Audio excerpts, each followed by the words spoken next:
Akara amaso yo mu nyanja itukura sinagura ndi kukumva uturakaraye nawe sinagura ndi kukumva umbwira ikikugenza ngene n'iki uje kunsura kubera ko jewe natetse inyama ngo nari mbizi ko zitetse kwa none se na ukumvisha gahumura kaza kumvirize iki kirungo se nicyo washize mu mwana oya tubyihorera ahubwo tugende ku mwana nye naje nari pfunzo haraho narinje sibyo ugiye izo nyama nye narinje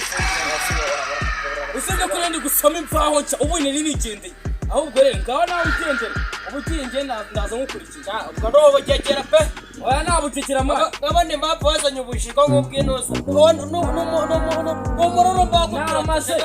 muzi igihumbi mani cyo bitugirira neza n'iki wanyu uzashyiraho umupaka